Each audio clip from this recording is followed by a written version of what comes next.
Thank you all again for joining. I'm Amy Jacobson. I'm the executive director at Pandy, and we're going to jump right into our program because we do have a lot of really good information that you all are here for, and we want to be respectful of time. So I'm going to go ahead and introduce our presenters for today, which are Whitney Oxendahl and Carol Sawicki. Both of these people you may be familiar with. They've been working really hard on civic engagement for a long time, both of them. And so they have some really good information for you about how you can get involved in the state legislature and the tools that are available for us. So I'm just going to go ahead and pass that right over. Thanks, Amy. I will pull up my presentation since we're covering some information. Get it up as a slideshow. All right. Again, I am Whitney Oxendahl, and also Carol Sawicki will be speaking. We're both advocacy volunteers with the League of Women Voters of North Dakota. And we're here to present kind of how the North Dakota legislature works before the panel starts. And it's going to be helpful for those who have never engaged in the session or have had little engagement, and a great refresher because our session happens every 2 years. So it's a great refresher for those who've even been involved in past years. The agenda of this training is basics of the legislature. So what is it? What does it do? Who sits in it? And how to contact your legislators. We'll also cover how a bill becomes a law. So that is like the basics of the state legislative session and what happens during that. And then we'll give you a tour of the legislative website. We'll also share our advocacy and our resources, and then do a quick review at the end because we will go quickly through these slides. All right, so we are the League of Women Voters of North Dakota. So the league began in 1920 after women were granted the right to vote. So over a century of work in the United States. We are a nonpartisan grassroots membership organization, and that nonpartisan piece means we do not support or oppose candidates or political parties, but we do take positions on issues, which you'll see at the very end. We have chapters in Bismarck-Mandan, Fargo-Moorhead, and Minot, and at-large members across the state, and it looks like maybe a Grand Forks League starting as well. So that's exciting. All right, so the basics of the state legislature. We have 141 citizens of North Dakota making our laws every 2 years during the legislative session.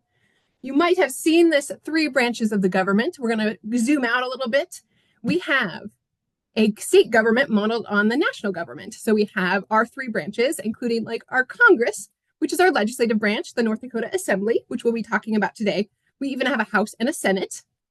We have the executive branch. Instead of having a president, we have our North Dakota governor and all the departments and agencies and thousands of employees, and they are there to execute or implement the laws that the legislature sets. And then we have our judicial branch. So that's headed by the North Dakota Supreme Court and down to the lower courts. But we are going to be focused on the legislature because you can have an impact on the creation of our state laws and our budget. So what do state legislators do? Number 1, they create our state laws. So they are there every 2 years in the legislative session, meeting to make our state laws and go through new bill ideas. And they also set our budget during that time. So we are one of 4 states where our legislature meets every 2 years instead of every year. And so they have to think about every 2 years out what's going to happen. So it can be kind of tricky, especially because it's a citizen legislature. They are not paid a whole bunch of money and do it full time. They meet every 2 years to do this. They meet in odd numbered years, January to April, and that is where you can take action because that's when the action happens of setting those state laws. They also, the state legislators, represent their constituents. So they want and need to hear from you to see how those ideas for state laws will impact you and the people in their district and in the state. So who is in our state legislature? We have 141, again, North Dakota citizens. These are just individuals that are over 18 and have lived here a year and are U.S. citizens. Those are the only requirements. So they really do need to hear from you. We have 47 senators and double that in the House. We have 94 representatives. And these colors indicate political party. So we have about 89% Republican and 11% Dem-MPL, which is our Democratic Party.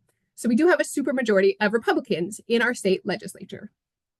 We have 25% women in our state legislature. So this went down 3 percentage points after the last election. So 1 out of 4 are women. We have 4 Native or Indigenous legislators. Last time we had 2 before the election, so it has doubled to 4. So that's great. Common occupations. So if you look through the list of all their occupations, you'll see a lot of retirees, farmers, ranchers, business owners. And why? Well, the reason is they have to go, if they're not, don't live in Bismarck, that's where they meet for the legislative session. They have to go there every 2 years and live there full time for those 4 months. If they live there in Bismarck, they have to basically all day just work on creating laws and setting the budget. So if you don't have a flexible job or life, it is really hard to go and serve in the state legislature. So you'll see a lot of retirees and farmers and business owners and other kind of jobs too. But these people are able to go and live in Bismarck for this. How do legislators get elected? Well, here's a map of North Dakota. And each of these different colors and areas are our legislative districts. We have 47. And you'll see they're all different shapes and sizes geographically. They have to have about 16,500 people in them so that they all have equal representation. We have one District 4 that's split into 4A and 4B. So they just have one House of Representatives member from each of those sub-districts.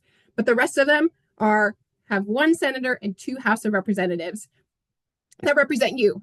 You're likely, there's a few more head people, but most of you live in North Dakota. And so you will be represented by usually those 3 people. So these legislators, these 3 individuals for most of the districts are elected to 4-year terms. And now we have term limits. Voters approve that. We have term limits for governor and our state legislature. So they get 2 in that chamber. If they're reelected, they'll get 8 years. And then they can go over and run in the other chamber if they'd like to. So this is how we get our legislators and how they're elected. The even number districts are elected in presidential election cycles, and the odd number districts are in those midterm election cycles. So you might have just voted for your legislator. Okay, let's get to know a district. Right in the center, we have District 14. It is pretty large geographically. You can see it runs very north-south. It is very rural and a lot of small towns, very agricultural area. So they have to really make it big to gather all those 16,000 people in it. One of the largest cities is Rugby, North Dakota, which is known for being the center of North America nearby. So we got to know District 14. And let's pretend we live in Rugby and we want to know who represents us. So I'm going to show you how to find that on the website. Here is our beautiful legislative website, ndlegis.gov. And you will see this later when we give a tour, but this has everything you need to know about the session. It is actually a very fantastic website. If you look at state legislative websites around the country, we have a very beautiful website. You just need to know where to go, and I will show you. So in the top right, it says Find My Legislator, and you can enter your house number and your zip code. And then you can click on one of these little icons next to your address, which is on the left. And you click on it, and you will find your legislators. Here's District 14. We found our 3. Senator Jerry Klein, Representatives John O. Nelson, and Robin Weiss. So we have our 3. And if you want to find their contact information, which is very important, and learn more about them, you can click on their name or their photo. Okay, here's John O. Nelson. He's a retired farmer. That's where he attended college, his boards. He's married to Sid and has 3 children. He's been in the House since 1997. So term limits will impact him because he's been in the House, over 20 years. So here's his contact information on the right. You will want to gather the email or the cell phone number if you like to call people, and you can contact them even before the legislative session starts, which we'll talk about in a moment. So you want to do this for all 3. Gather all 3 of their email addresses or phone numbers so you have them ready to take action during session. Okay, you can level up in December. Number 1, you can find your legislators just like I did on the website and gather their information. Number 2, you can email your legislators if you've never introduced yourself to introduce yourself and share about an issue or 2, not too many. And some tips for that is be polite and brief. Make sure you share your address or city so that they know you're in their district because they represent you. And then thank them for their service. They'll remember your tone of your email. And you can also help a couple friends find their legislators' emails or just find them yourself and send them over to them. All right, so I'm going to pass it over to Carol, and she's going to talk about how a bill becomes a law. And this is like the basics of the state legislative session. Carol, you're up. Thanks, Whitney. I don't talk quite as fast as Whitney, but I talk pretty fast, so pay attention. How a bill becomes a law. Are you going to be switching slides for me? Okay, thank you. What is a bill? A bill is a state law in the making. Bills create, amend, or repeal laws. Approved bills become law, and they go into the North Dakota Century Code, which This nice blue book, which you can find in your library or online at this point. A bill is an idea for a law. It isn't a law yet. It's what somebody has thought up that should become a law, or they would like to have become a law. Next. Legislators have lots of ideas. There are 800 to 900 bills introduced in each legislative session, and I think this year we've heard there's more. And that's a lot for those 147 people to deal with and to get through all of them. Okay, this is what a bill looks like. It's just written up. At the top is the number of the bill. These are the people who are the sponsors and co-sponsors, and then underneath is the verbiage of what they would. There's a short description and then the long description, the proposed changes. And if you look at this just a little bit, you can see the cross out part is stuff that's being taken out of a current law. The underlined stuff is stuff that's being added to it. If it's a law that's never existed, it won't have any of this. It'll just have the whole verbiage that they want to have, because it might be some subject that hasn't been addressed in the past. Okay, next. Okay, the bill is introduced in the session. Bill is submitted by a state legislator or a state agency or a board or commission. The bill clerk, which is a job that's at the legislature, assigns it a number and then is assigned to a committee. Bills introduced into the state house start with 1001 and go to 1999 if they had that many. And in the Senate, it starts with 2001, goes to 2999. So that's how you can tell whether a bill is a House bill or a Senate bill. They also say HB or SB at the beginning, but that's another way of knowing. Okay, next. What are committees? The committees are where the lawmaking work happens. A group of legislators evaluate a bill and make recommendations to the whole chamber, to the House or the Senate. And this committee is assigned a bunch of bills, and they're the group that deals with those bills, and that get the hearings on the bills. And here's different examples. There's, I think, 8 or 10 in each house: the Agriculture Committee, the Education, the Judiciary. And it's a little bit arbitrary where a bill is which committee it goes to, because these categories aren't all encompassing. Okay, then there's a committee hearing. The committee chair schedules a public hearing on a bill. The schedule comes out every Thursday during the session. And generally a committee has 10, 12 people in it.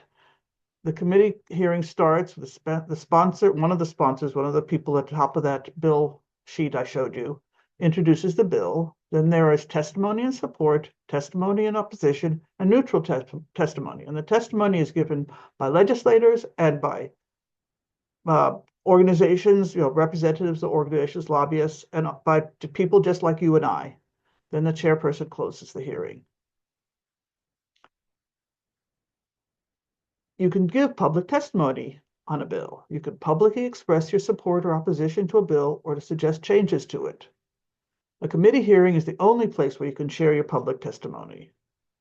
And getting involved in an advocacy organization like the ones on this call is a great way to get assistance with your public testimony. When the committee meets to discuss the bill and take actions, amendments are made to a majority of bills. And the committee work is often, I would say more than half the time, not at the same day and hearing as the hearing is held, because they just run out of time. They have a separate time when they talk about the bill, the committee work. And then the committee votes on a recommendation individually: pass, do not pass, amend it, and do pass, amend and don't pass, and without recommendation. Bills are then scheduled to vote by the whole House or Senate, depending if it was a House committee or Senate committee. And almost all bills are amended to some extent. And also, that's just something then there's a vote and it goes to the House, the floor of the House or the Senate. And this is, as Whitney had, the action point is contact your legislators to urge them to vote yes or no in the committee hearing. Then it goes to the floor, and there's a floor debate and a vote. One of the committee members presents the bill. The speaker calls for debate. There's a floor vote, and these are the votes that pass or not, or in the House and the Senate. If the vote outcome is no, the bill is defeated. If it yes, it moves forward, and there is no there. This is usually gets much faster than one would imagine, but yes, that's how the bills go through the floor debate.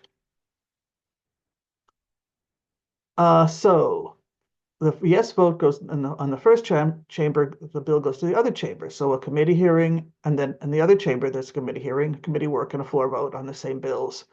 If it passes in the second chamber, it goes to the governor.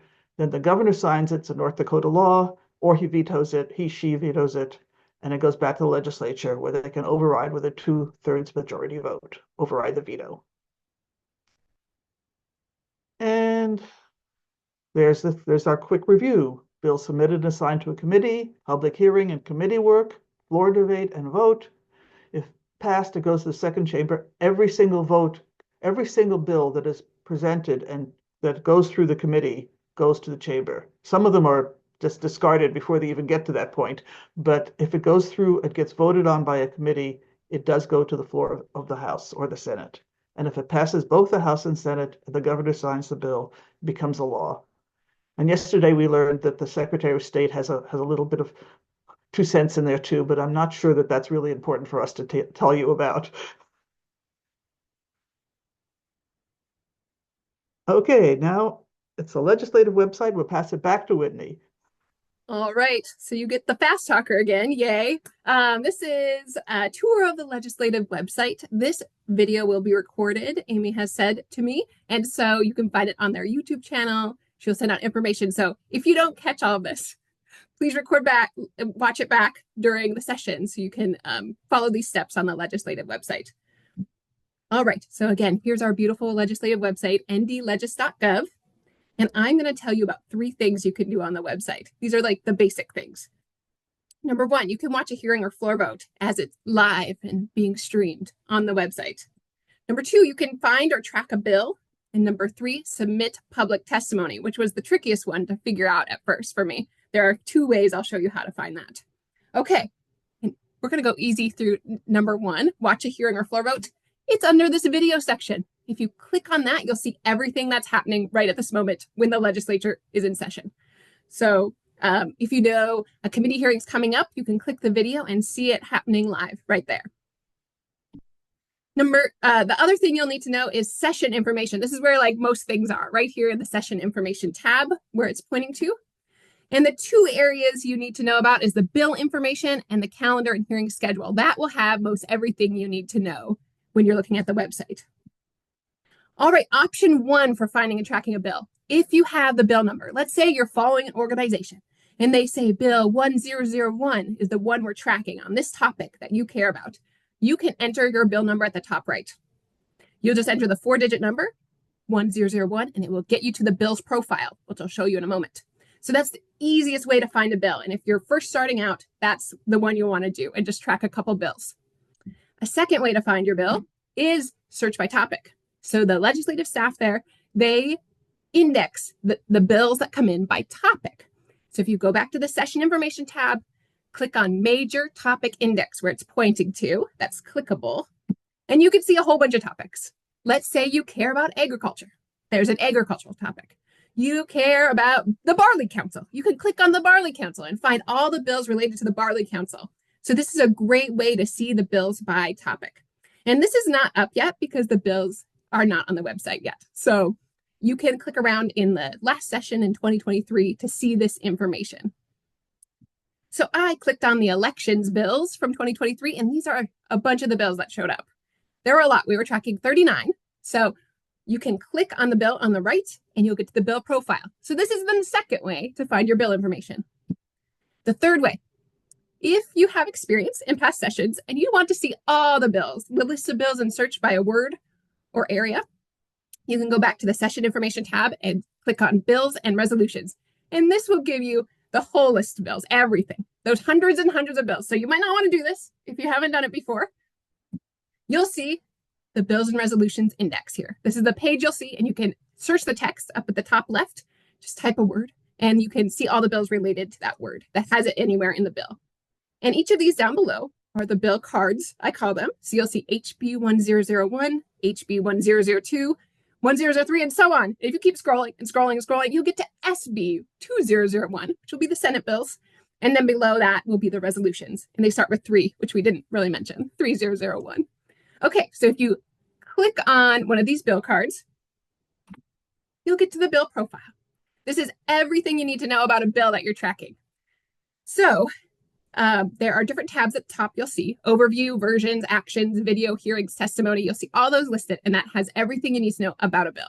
This is the one that we showed you, that Carol showed you the language for, HB 1424 from the last session that actually passed and now requires candidates to file with an email address. So that was very exciting to follow. So this is what's under each tab. We have versions. So this will be like what Carol showed you, the language of the bill. As they amend or change it, they will put new ones below and below and below. So you can click on the bottom one to see the current bill language. In the Actions tab, you have what has happened with it. You can see where it has gone and where it's kind of headed next. So this one was introduced. It had a committee hearing on January 27th. It got 8-6, so it had a due pass recommendation. So that was very close. And then it passed 83-11. So you can see this going down the list. And then it went over to the Senate. So this is a great place to see where it's headed and where it has gone. Video tab. So if you want to watch the video, what happened in that committee hearing or floor vote, it has everything you need. You can see in this list, it has Representative Conmey who introduced the bill, someone who supported it, someone who opposed. You can watch all of this from this little video icon link. And it's kind of fun to see sometimes. Some of them get really long if they're controversial, but it can be fun to watch. All right, there's a testimony tab. So you can see who has submitted testimony, and you'll even see their position in the second to the right most column. It says position in favor, in opposition. You can even count and see how many people submitted in favor, opposition. And you can even click on, oh, sorry, I can't see the arrow. You can click on the document number to even read that written testimony that was submitted. All right, so now I'm going to go into public testimony where you can submit. Under the Hearings tab, so every Thursday evening, the committee schedule will come out for the next Monday through Friday. So every Thursday evening, you have your one bill, HB 1424, that won't be your bill number. You can enter it and you can see if there's a hearing coming up the next week. And if there is, it will have a submit testimony link right here. And if you click it, you'll see the deadline. It's usually an hour before the committee hearing. So you do have some time. You have the whole weekend to submit, even if it's Monday. So this is where you want to go. Number one, this is the easiest way to find if there's a hearing and where to submit. The other way is going back to that session information tab, and you can see the standing committee hearings link right there. You can click that to see all the hearings coming up next week, which you might not want to do, but you can do. It'll be a lot. And so you'll see this, and you can search for your bill number at the top right. And if you see a hearing coming up, you can click the link on the right that you see right there, and it has the deadline. So this is your second way to find where to submit your public testimony. All right, if you click that link, you'll put in this information, your name, your email address, your phone number, your city and state. Only add an organization if you are officially representing one. Those are the lobbyists. And so if you're not officially representing one, just put your name. You're an individual that's going to be submitting your own individual testimony. Then you can submit your testimony. So you can click in support or opposition to. Those are usually what people choose, and not, you can choose neutral if you want. The testimony format, are you just doing a written testimony? Are you going to do written and a virtual testimony, or written and in person if you live in the Bismarck area or are going there? And then after you type up your testimony in a Word document or a Google Doc, you can save it as a PDF file, and then you'll browse for that file and you'll add it here. And then you'll hit submit and you did it.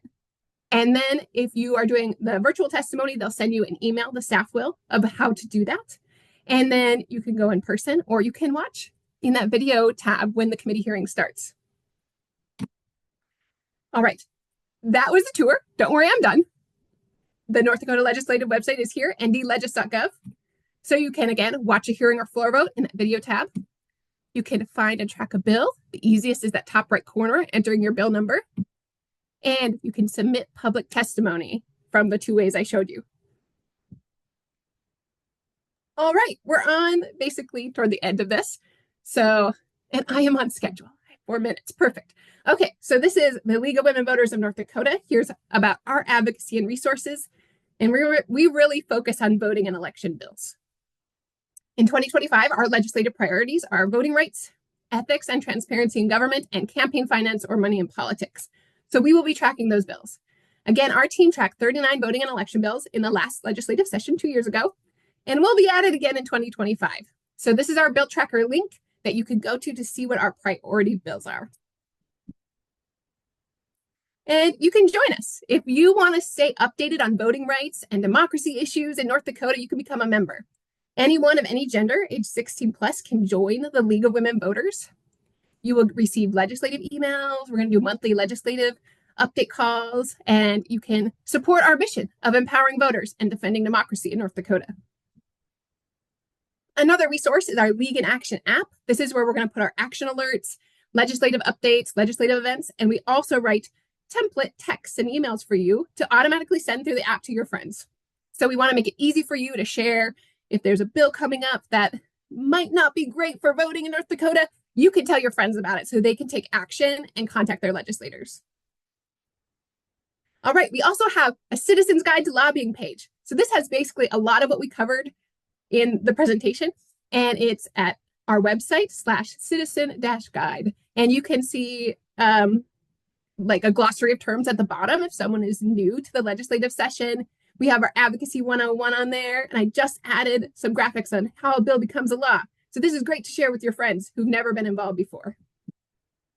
We also have our YouTube channel. If you're like, I don't remember how to track a bill that Whitney said, because she talks really fast, and it was so much, you can go on our website. You see I have an 8-minute video. How do I track a bill? It goes through the exact same stuff I covered today.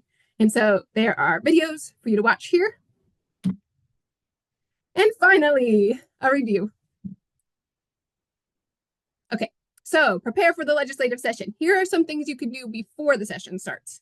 Number 1, look up your state legislators and save their contact info to get ready. Number 2, you can email your legislators to introduce yourself and share about an issue you care about.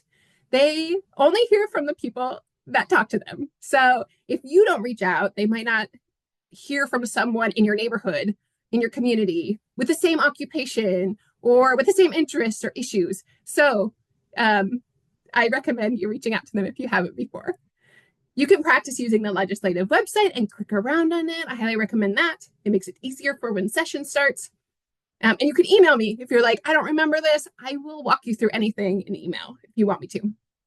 And I recommend following organizations working on issues you care about, which you'll even hear from later in just a few moments. And because they will walk you through the process. They will help you. If you get involved in ACLU, Cody's there for you. He will teach you how to write testimony. He will help you along the way. And I said Cody because I see you in my side screen. Okay, this is the last slide. During the legislative session, 1, track your bills on the legislative website. Remember, the committee hearing comes out every Thursday evening. So January 9th, you can go on there, see the bills, or follow an organization so you don't have to look at all the bills. Okay, you can take action on bills. Number 1, email your legislators urging a yes or no vote on a bill. They need to hear from you. Number 2, you can submit your public testimony when that bill has a committee hearing scheduled. And number 3, share the bill with friends and show them how to take action because the legislature really needs to hear from us.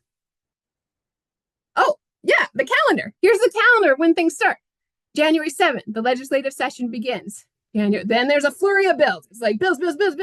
Don't worry, we're tracking them. These organizations have it. So January 20th, January 27th are the filing deadlines for each chamber. Then it's crossover, February 28th, where the bills that pass go to the other chamber for another committee hearing and process. There's a session recess in March, and then they're limited to 80 days in session. So usually they end in April, but May 2nd is they have to be done by that date.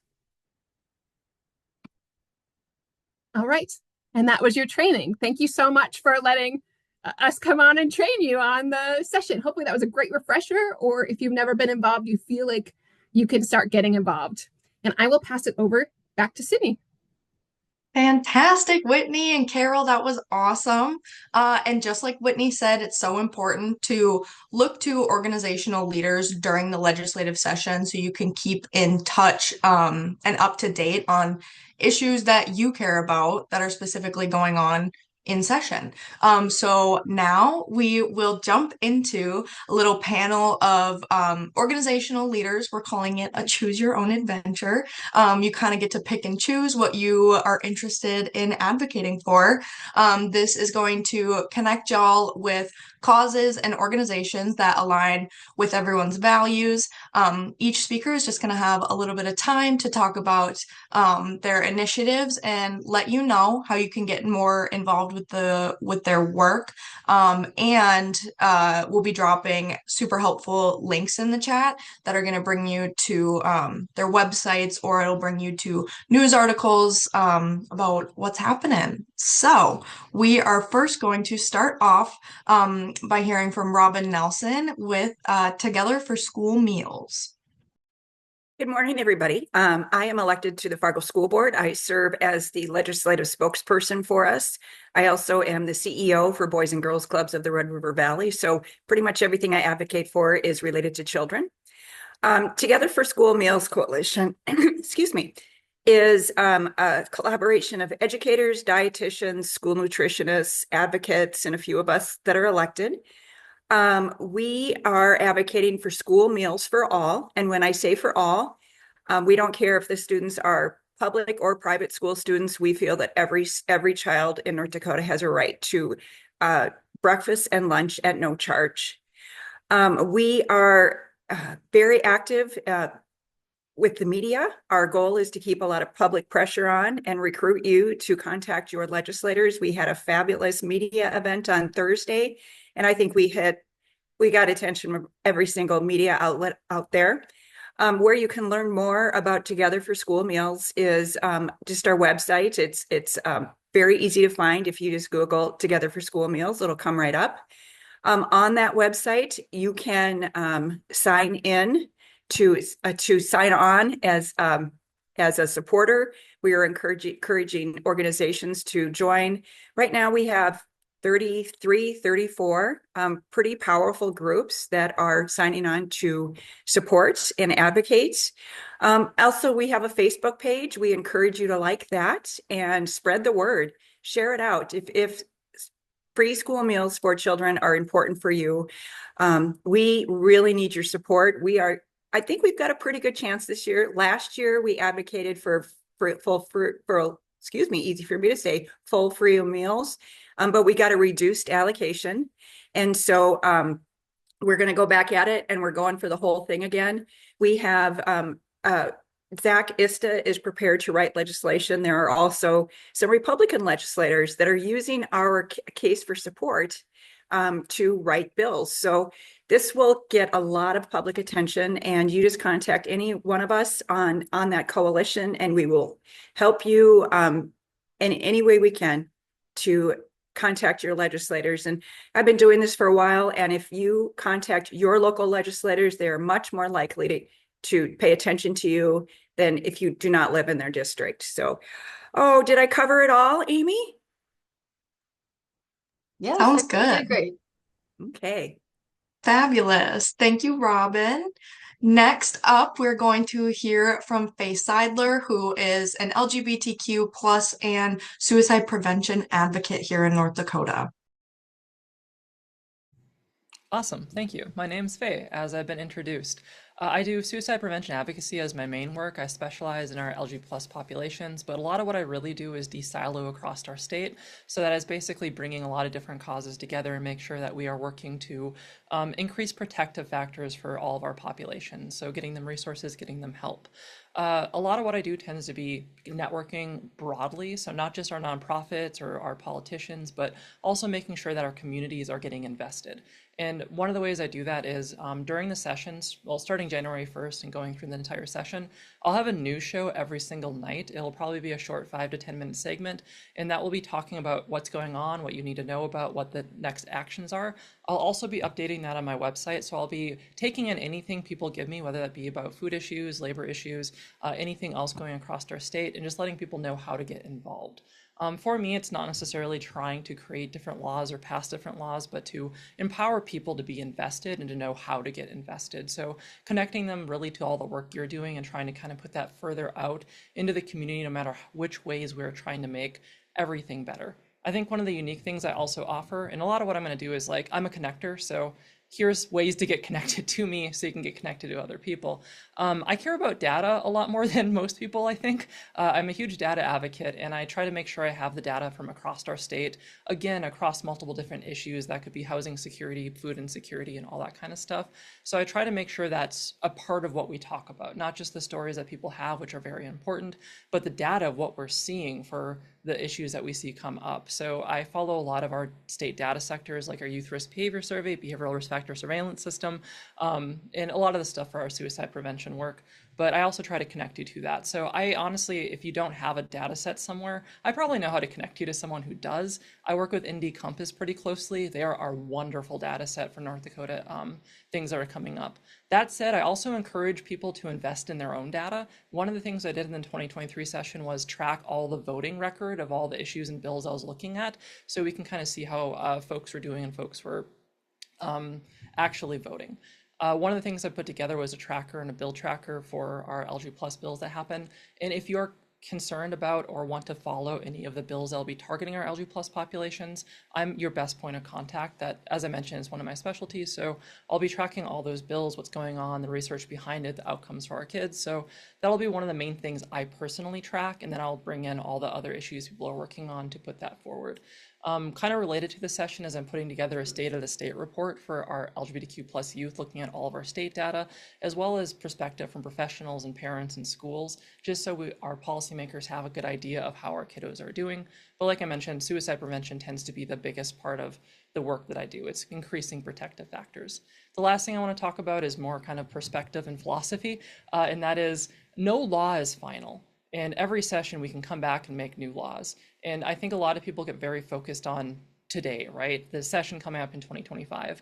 But I really want to encourage people to think about 2027, 2029, 2031, and everything that you're doing today for advocacy. Maybe the work you're doing doesn't have a chance. And you know that, like you're doing your best, but you know it's not going to pass today.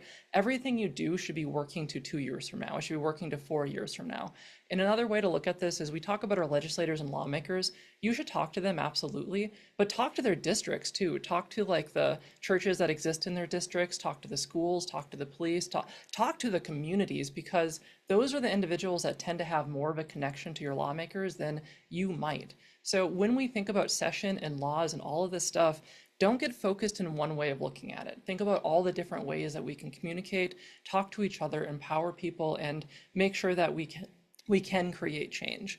Because at the end of the day, the laws that get made are a reflection of our culture and our values more than it is just talking one-on-one to a person. It's reflective and should be reflective of our citizens and our society and our makeup. So I'll be doing this work for the rest of my life, and I'll be focusing on the data aspect, that connecting aspect. I'll have, like I mentioned, that news segment going on, so there's always that connection piece every single day, and I have newsletters and a lot of stuff that goes out. I'm always trying to build about that and get better data. And one thing that I'll be doing, one last mention I want to say, I haven't talked about this because I've been so busy doing everything else, but I've been tracking every story in our news media across the last year that deals with social human issues, and I will be able to formulate that so you can like point to all the stories that we have seen across the year, and that could be dozens and dozens of stories about human rights issues, about food security, about all that stuff, because we forget it. Like we don't have a good history of the stuff that happens. I just want to make that present. So that's kind of the main stuff they have going on. Mostly connect to me and I will connect you to other people is my main stuff. And I focus a lot on recording data, history, and making sure that we can empower people. So that's kind of my role in all of this. Hopefully that is concise and makes sense to people. Yeah, most definitely. Thank you so much, Faye. That work is so, so important. And as Whitney said in the chat, her website is a gold mine of information. So be sure to check out the links that are being put in the chat. Next up, we're going to hear from the ACLU, the American Civil Liberties Union. For those of you who are unfamiliar, we have Cody Schuler. Hey, good morning, everyone. Thanks, Sydney and Amy, for the invitation to be here this morning. And yes, the ACLU of North Dakota. I'm Cody Schuler, he, him pronouns, and I'm the advocacy manager for the state, which means I am I do everything from education to organizing to being our lobbyist in North Dakota for the ACLU. I am based in Fargo, spent a lot of time in Bismarck during the legislative session.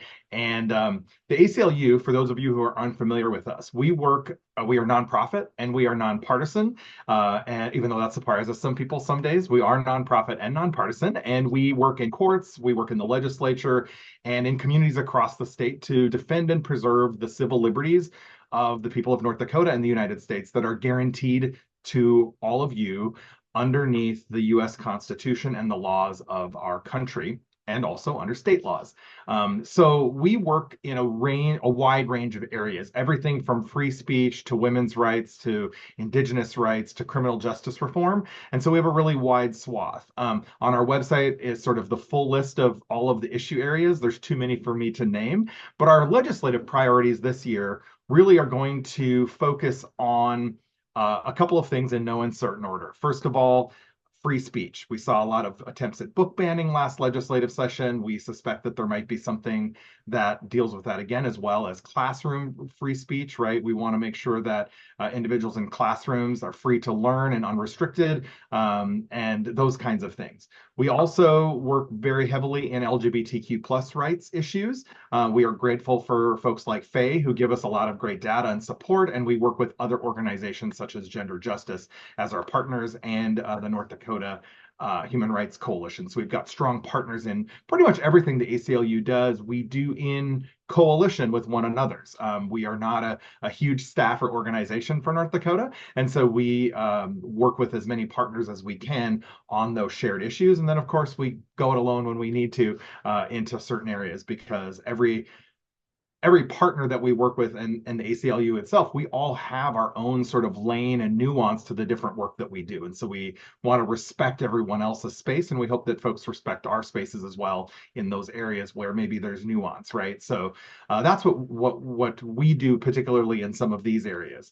We also work heavily in voting rights. We have no idea if there might be something or what might be coming up, but the League of Women Voters, one of our other strong partners, so we're grateful for them and glad to share the stage today with them. Also, housing justice is something that the ACLU works on in different ways. Usually it comes out of specific areas like queer rights or out of the Women's Project that's based in New York. We'll see housing issues. And so the ACLU of North Dakota is actually working broadly on some housing issues going into this legislative session and beyond, because so many folks who face evictions aren't first of all aware of their rights, but then also don't have access to counsel. And so we're going to be working not this session, but also more so afterwards to really try and improve that in our state, and working with the Legal Services of North Dakota, that kind of thing. So be looking for those kinds of things. But we know there's a couple of tenants' rights legislation that's going to be sponsored. We're going to be supporting that, and we've been giving input on that. And again, working with partners like the Fargo-Moorhead Coalition to End Homelessness and other homeless partners across the state. And then lastly, I'll just highlight criminal justice reform. North Dakota has done incredibly great work over the last decade or so on criminal justice reform in North Dakota. Oftentimes we think in North Dakota that we don't do anything progressive. Well, we've actually done some really good progressive stuff in that area, but we also have lawmakers and other elected officials who aren't as interested in that work moving forward, or even moving backwards on some of that. And so we try with our Smart Justice nationwide campaign and some of the work that we do locally to be able to really watch that and to make sure that we are staying on top of and supporting anyone else working in those spaces as well, to ensure that not only do those who are incarcerated have their First Amendment and all of their constitutional rights protected, but also to work to reduce our prison population, to get folks out into society, and to have a good, not just corrections, but that rehabilitation piece. So those are the kind of the things that we are rolling into this legislative session with. There are probably a ton more, but I will drop into the chat here all of our social media contacts, as well as how you can go on to aclund.org and sign up for updates. Please sign up for updates and follow our socials. It's a great way for you to know what we've got going on as we try to update you all. So thank you. Awesome. Thank you so much, Cody. Obviously, the ACLU is a fantastic organization historically. So we thank you so much for joining us this morning. And last but not least, we are going to hear from North Dakota United, Ryan Nagel. Morning, everybody. Ryan Nagel. I'm the Assistant Executive Director at North Dakota United. We are the union for public employees and public education employees. About 11,000 strong across the state. I can't see all the participants today, but I bet we have at least one North Dakota United member joining us today. We're in communities across the state. Fabulous, fabulous organization. Really proud to work there. Key things we've got coming up this session are going to be under sort of three key areas that I can think about. First and foremost, every single session, we're advocating for the funding that our kids need, our teachers, our paraprofessionals need in our public schools, as well as our public services and our higher education folks. So we'll be talking about dollars and cents for an awful lot of the session. Like Robin mentioned before, we're part of the Together for School Meals Coalition. We'll be working a lot to make sure that we have universal school meals, have free school meals for all kids in our communities across the state. And last but not least, we have a bill that all of us will be playing some defense on, and we have for several sessions in a row. And in fact, we are one of the last states to not have what are called vouchers in our state. That is public dollars going to private school education, particularly private school education tuition. We're very clear as an organization. Folks have the right to choose where they go to school, private school. If that's a choice for your family, that's fine. That's great. That's wonderful. But we should not be using public dollars to pay for that education. This is something that we certainly we'll see it named a million different things. They might call them education savings accounts. They might call them education opportunity funds. Anything and everything at the end of the day really comes down to being essentially like a voucher, where we're taking the public dollars that go to our public schools and the 90% of students that go to public schools and taking that money and sending it to private schools.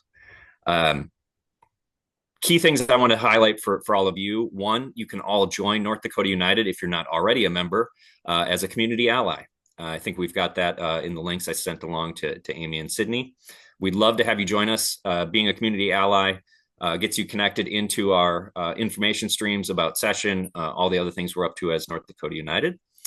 And last, I wanted to say to folks, the first couple of weeks of session, if you haven't really dug in deep during a session before, first couple of weeks are really going to be a lot of information flying at you at once. I think Whitney and Carol mentioned we're probably going to see, they said 800 to 900. It's probably going to be 1,500 bills this go around. And know that there's going to be every kind of idea under the sun in those 1,500 bills. Many of them the legislators will look at and, like all of us, be a little shocked that those bills are being proposed. What I'm trying to suggest is don't lose sleep in those first couple of weeks about every single bill under the sun that comes out.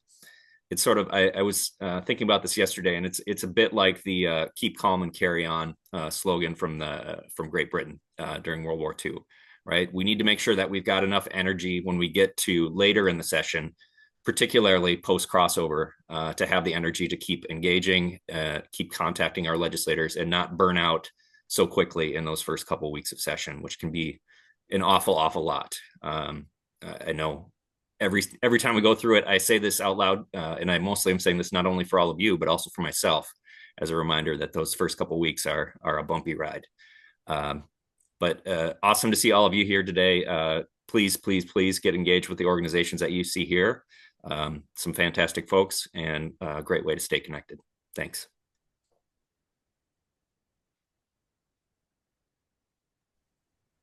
Amazing. So now we are going to move on to some final action items this morning. And I'm going to pass it over to Caitlin. Awesome. Thank you. That was a really awesome overview of the upcoming legislative session. I want to give a huge shout out to all of our panelists and everyone who attended today. I know things are getting busy with the holiday season, and we're grateful for the incredible turnout. As a reminder, this will be recorded and available on the Prairie Action YouTube page sometime after the holidays in early January. Our next Amplify meeting is going to be on January the 18th. And we're going to meet every third Saturday of each month to keep on top of what's happening at the legislature and keep people involved. We'll be sending out a fresh Zoom invite for you as well via email for the coming legislative session. So keep your eyes peeled for that. In the meantime, I'd encourage you to check out Prairie Action's Megaphone program where you can grow your digital advocacy skills. You can also get daily updates on what's going on in North Dakota when you subscribe to the Prairie Briefing. And I'll make sure to drop some links. Cindy's on it. Drop in some links in the chat. And then we'll make sure to send these links and follow-up material in early January after the holidays. But thank you all for attending today, and I hope you all have a great weekend.